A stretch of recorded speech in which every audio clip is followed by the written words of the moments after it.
ધાનેરા પંથકમાં વહેલી સવારથી ધોધમાર વરસાદની શરૂઆત થઈ છે। ધાનેરા, ડીસા, થરાદ સહિતના તાલુકામાં વરસાદ વરસ્યો છે। ધાનેરા સાંચોર નેશનલ હાઈવે ઉપર વરસાદી પાણી ફરી વળ્યા છે। ધાનેરાની તુલસીનગર માર્કેટની દુકાનો આગળ વરસાદી પાણી ભરાયા છે। ધાનેરા સહિત ગ્રામીણ વિસ્તારમાં ધોધમાર વરસાદની શરૂઆત થઈ।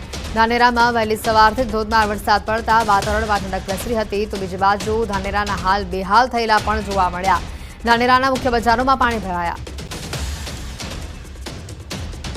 વધુ માહિતી મેળવીશું સંવાદદાતા કિશોર અમારી સાથે સીધા જોડાયા છે। કિશોર, જે રીતે વહેલી સવારથી જ વરસાદી માહોલ છે અને ઘણા વિસ્તારોનો હાલ બેહાલ થઈ ચૂક્યા છે, ઘૂંટણ ડૂબ પાણી ભરાઈ ચૂક્યા છે, શું પરિસ્થિતિ આપ કયા વિસ્તારમાં છો?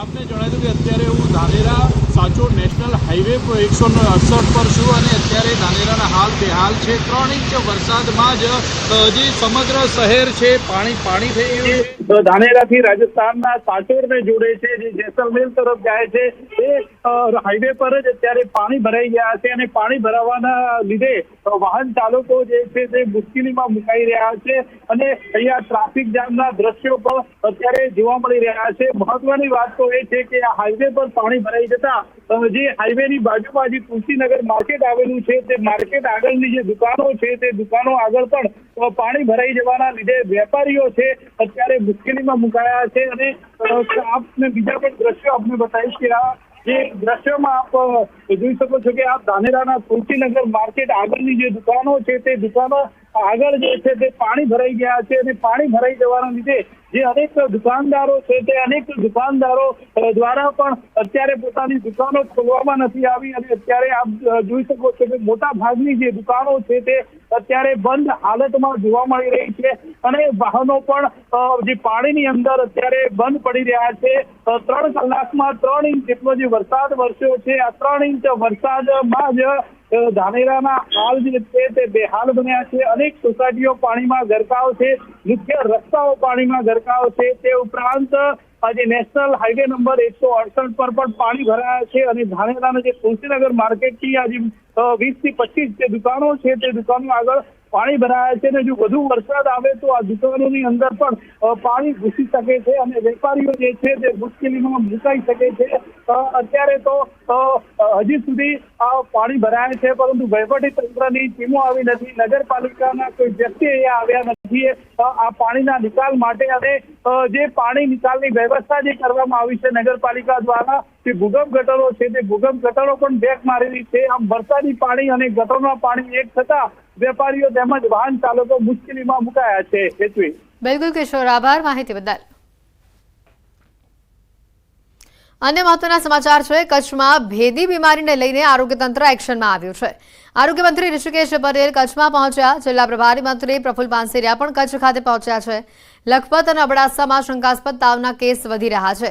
જિલ્લા કલેક્ટર અને આરોગ્ય અધિકારીઓ સાથે તેઓએ બેઠક યોજી। કેસ અંગે આરોગ્ય મંત્રી અધિકારીઓ પાસેથી જાણકારી મેળવી છે।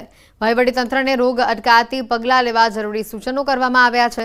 અસરગ્રસ્ત વિસ્તારોમાં હેલ્થ વિભાગની ટીમે કામગીરી પણ હાથ ધરી છે અને સેમ્પલ લઈને દવાઓના છંટકાવ સહિતની કામગીરી હાથ ધરાઈ રહી છે। આજે અસરગ્રસ્ત વિસ્તારોની મુલાકાત લેશે આરોગ્ય મંત્રી।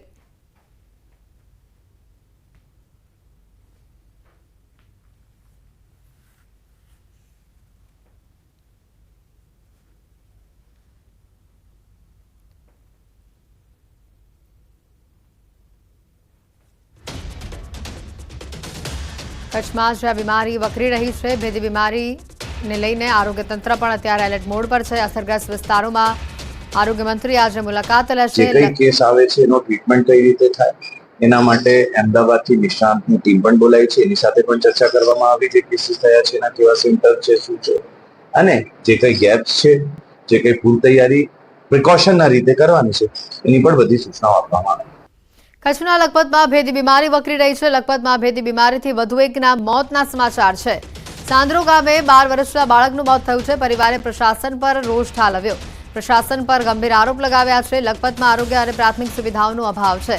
દયાપર સામૂહિક આરોગ્ય કેન્દ્રમાં ડોક્ટર જ નથી, હોસ્પિટલમાં પૂરતા બેડ નથી, આરોગ્યના સાધનો કામ કરી શકે તેવા નથી, પીવા માટે પાણી નથી, અંતરિયાળ લખપતમાં રોડ રસ્તા જ નથી, એમ્બ્યુલન્સ દર્દી સુધી સમયસર પહોંચી શકે તેવી વ્યવસ્થા નથી। ગંભીર બીમારીમાં લોકોને 150 કિલોમીટર દૂર ભુજ સુધી જવું પડે છે। 2 દિવસ સુધી અમે સતત સારવાર લીધી કે અહીંયા દયાપુરમાં, પણ દયાપુરમાં એવું કોઈ મોટો ડૉક્ટર નથી જે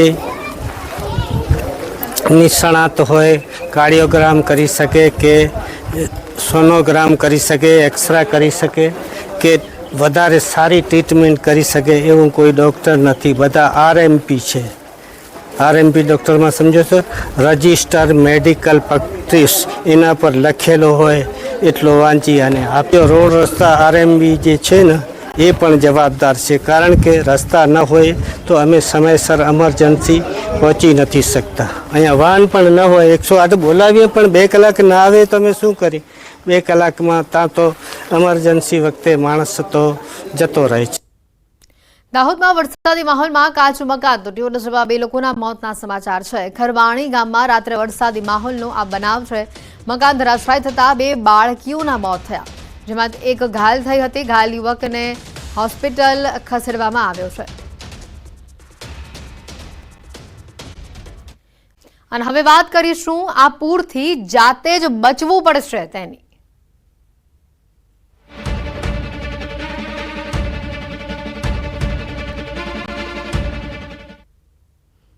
વડોદરામાં હાલ પૂરની સ્થિતિ છે અને આ પૂરની સમસ્યા સામે હાસ્યાસ્પદ નિવેદન સામે આવ્યું છે અને આ નિવેદન ખુદ મનપાના પદાધિકારીનું છે. હાસ્યાસ્પદ નિવેદન જે તેઓનું સામે આવ્યું છે તે છે, ભારે વરસાદ પડે તો નાગરિકોએ તૈયારી રાખવી પડશે.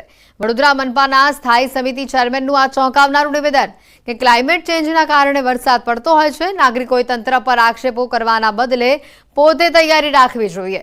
લોકોએ પોતે પોતાની સુરક્ષા રાખવી જોઈએ. ઘરમાં ટ્યુબ રાખો, સોસાયટીમાં તરાપા રાખો, દોરડા રાખો. પ્રોજેક્ટ ન થાય ત્યાં સુધી આપણે પણ હેવી વરસાદ સાથે રહેતા શીખવું પડશે. આ નિવેદન આપ્યું છે ખુદ મનપાના જ પદાધિકારીએ.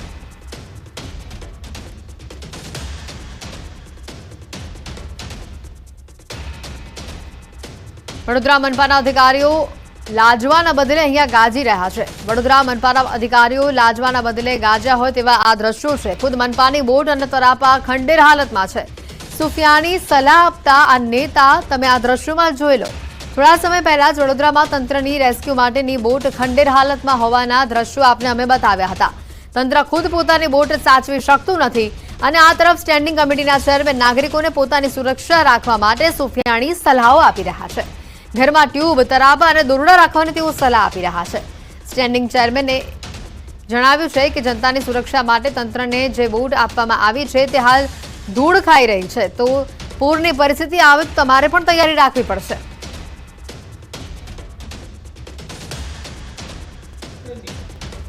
ક્લાઇમેટ ચેન્જના લીધે જે હેવી વરસાદ પડતો હોય છે એમાં નાગરિકોએ પણ ફક્ત તંત્ર પર આક્ષેપ મૂકવાના બદલે થોડું આપણે પણ તૈયારી કરીએ, જેથી કરીને આપણે પણ સેફ રહીએ. કે ઘરમાં એકાદ ટ્યુબ રાખીએ કે સોસાયટી મોટી સોસાયટી હોય તો એકાદ તરફની વ્યવસ્થા કરે કે ઇમરજન્સી લાઇટ રાખે કે દોરડા રાખે. તો જ્યાં સુધી આ પ્રોજેક્ટ ના થાય ત્યાં સુધી આપણે પણ આ હેવી વરસાદ જોડે લેતા શીખવું પડશે અને કોર્પોરેશનને પણ ડિઝાસ્ટર પ્રિપેરનેસ માટે તમામ તૈયારી કરવી પડે અને એના માટે અમે સપોર્ટિંગ કરીશું. વડોદરાની દરેક સોસાયટીઓ તરાપા વસાવવું, આ મનપાના પદાધિકારીનું આ નિવેદન ખૂબ જ શરમજનક કહી શકાય. હાસ્યાસ્પદ નિવેદનની સાથે આ શરમજનક નિવેદન છે કે પોતાની જવાબદારીમાંથી મનપાના જ અધિકારીઓ હાથ ખંખેરતા અહીંયા જોવા મળી રહ્યા છે. એક બાજુ બોટ વસાવવાની વાત કરે છે મનપાના અધિકારીઓ અને બીજી બાજુ મનપાની જ બોટ એક ખંડેર પરિસ્થિતિમાં છે. આ બોટો ધૂળ ખાઈ રહી છે.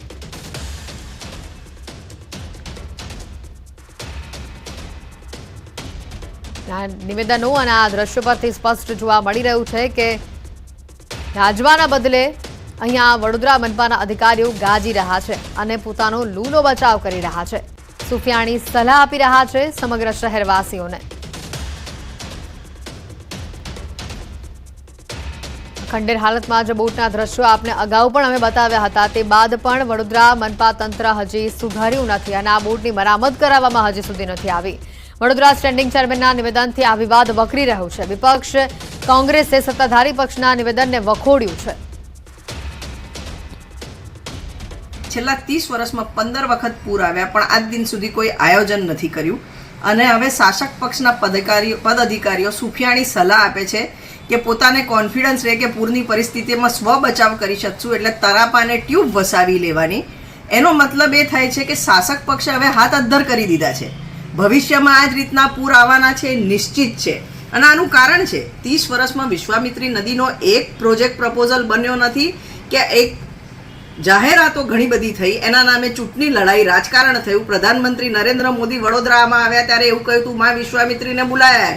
એનો મતલબ આવનાર દિવસમાં પૂરની પરિસ્થિતિ આનાથી વધુ ગંભીર થવાની છે. અને કદાચ એટલે જ આ બધું તાગ મેળવીને ડૉક્ટર શીતલ મિસ્ત્રીએ આવું સ્ટેટમેન્ટ આપ્યું હશે એવું અમને લાગે છે. ને આના પરથી ફલિત થાય છે કે બરોડાના નાગરિકો હવે સમજવાની જરૂર છે કે શાસક પક્ષે હાથ અદ્ધર કરી દીધા છે. એ લોકો તમારી વહારે નથી આવવાના. સ્વ બચાવ કરવાનો તો નાગરિકોનો ટેક્સ એના માટે લો છો. તમામ પદાધિકારીઓએ પોતાની જવાબદારી સ્વીકારીને રાજીનામું આપી દેવું છે.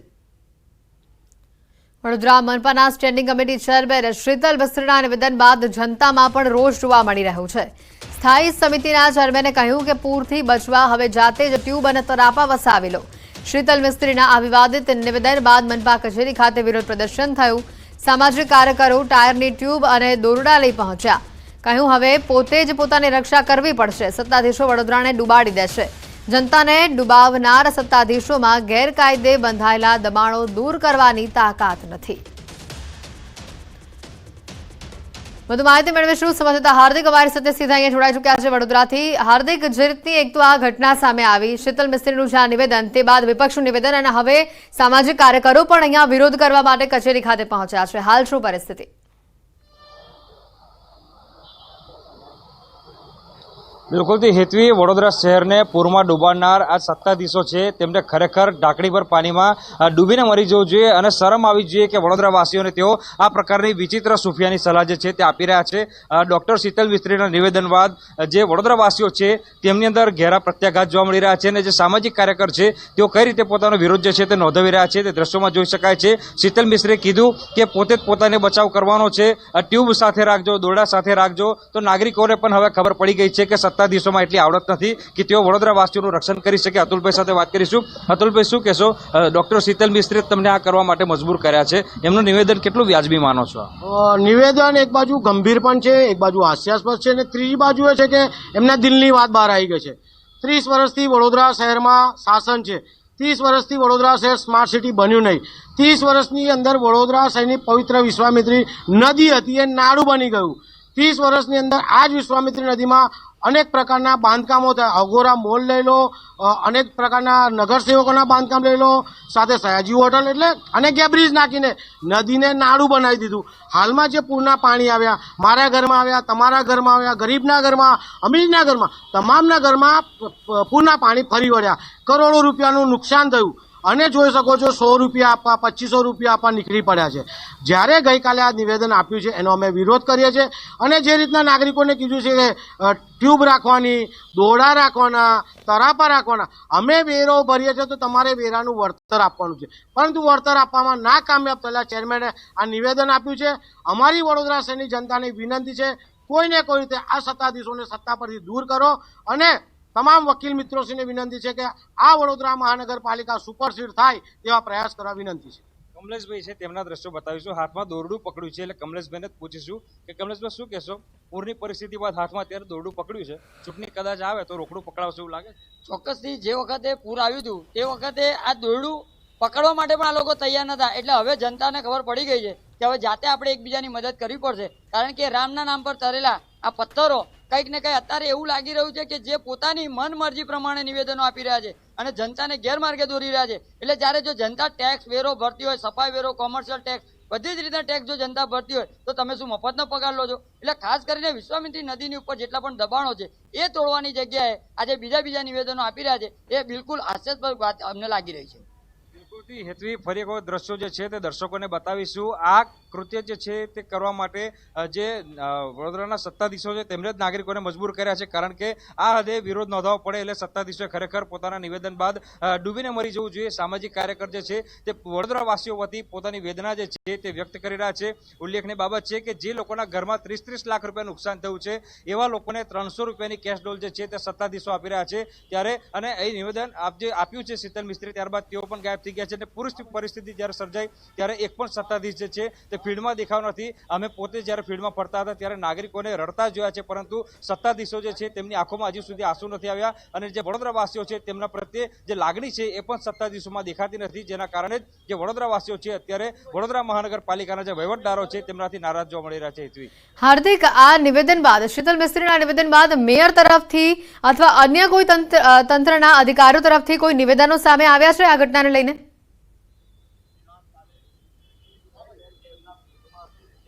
બિલકુલથી આ નિવેદન બાદ એક પણ સત્તાધીશ જે છે તે અત્યારે પાલિકાની વડી કચેરી ખાતે ફરક્યું પણ નથી. અત્યારે હું કોર્પોરેશનની જે મેઇન ઓફિસ હોય છે ત્યાં ઉપસ્થિત છું. તમે દ્રશ્યો જે છે તે જોઈ રહ્યા છો. કોર્પોરેશનની કચેરી, નાગરિકો જે છે, અરજદારો જે છે અહીંયા મોટી સંખ્યામાં આવતા હોય છે. અત્યારે 11 વાગ્યા ઉપરનો સમય થઈ ગયો છે અને પાછળના દ્રશ્યો જે છે બતાવીશું કે જે જગ્યા પર સત્તાધીશો પોતાની જે લક્ઝુરિયસ કાર છે તે પાર્ક કરતા હોય છે. 11 વાગ્યા ઉપરનો સમય થયો છે, પરંતુ જો તમે દ્રશ્યો જે છે જોઈ શકશો કે શાસક પક્ષના દંડક, નેતા શાસક પક્ષ, ચેરમેન, ડેપ્યુટી મેયર અને મેયર તમામે તમામ લોકોના જે કાર પાર્કિંગ છે ખાલીખમ જોવા મળી રહ્યા છે. સત્તાધીશોને વડોદરા શહેરના વિકાસમાં કે નાગરિકોના વિકાસમાં કોઈ પ્રકારનો રસ હોય તેમ લાગતું નથી, કારણ કે મોડા સુધી કચેરી પર હાજર ન રહેવું અને લોકો વચ્ચે પણ ન જવું, લોકો જ્યારે મુશ્કેલીમાં હોય ત્યારે લોકોના ફોન ન ઉઠાવવા, આ પ્રકારના વર્તણૂકને કારણે જ વડોદરાવાસીઓ અત્યારે નારાજ જોવા મળી રહ્યા છે. અને મેં કીધું પ્રમાણે કે વડોદરાના વહીવટદારો જે છે તેમને વડોદરાના વિકાસમાં નહીં પરંતુ પોતપોતાના પર્સનલ વહીવટ કરવામાં રસ હોય તેમ લાગી રહ્યું છે, કારણ કે સત્તાધીશો જે છે પૂરની પરિસ્થિતિ સર્જાઈ, નાગરિકોએ વેદના વેઠી, કરોડો રૂપિયાનું નુકસાન થયું, ત્યારબાદ પણ ગંભીર દેખાતા નથી. અને અત્યારે 11 વાગ્યા ઉપરનો સમય થઈ ગયો છે, પરંતુ મેયર કે જે વડોદરા શહેરના પ્રથમ નાગરિક કહેવાય છે, ડોક્ટર શીતલ મિસ્ત્રી કે જેમના માથે વડોદરા શહેરના વિકાસની જવાબદારી છે, એક પણ જે છે પદાધિકારી જે છે પાલિકાની જે કચેરી છે તે હાજર નથી જોવા મળી રહ્યો. હેતવી, હાર્દિક આભાર માહિતી બદલ.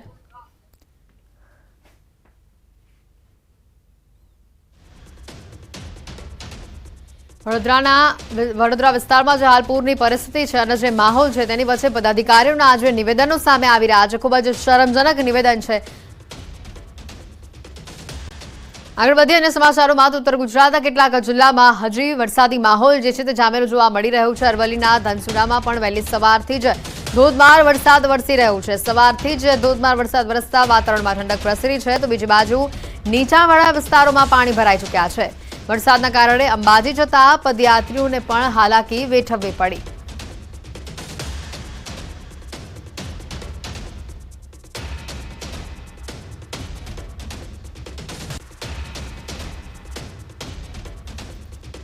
અરવલ્લી જિલ્લામાં વહેલી સવારથી જ વરસાદી માહોલ છે. ધનસુરા તાલુકામાં વહેલી સવારે ધોધમાર વરસાદ વરસ્યો. 2 કલાકની અંદર 1.5 ઇંચ વરસાદ વરસી ગયો. મોડાસા નડિયાદ હાઈવે ઉપર પાણી ભરાયા. નીચાણવાળા વિસ્તારમાં પણ પાણી ભરાયા છે.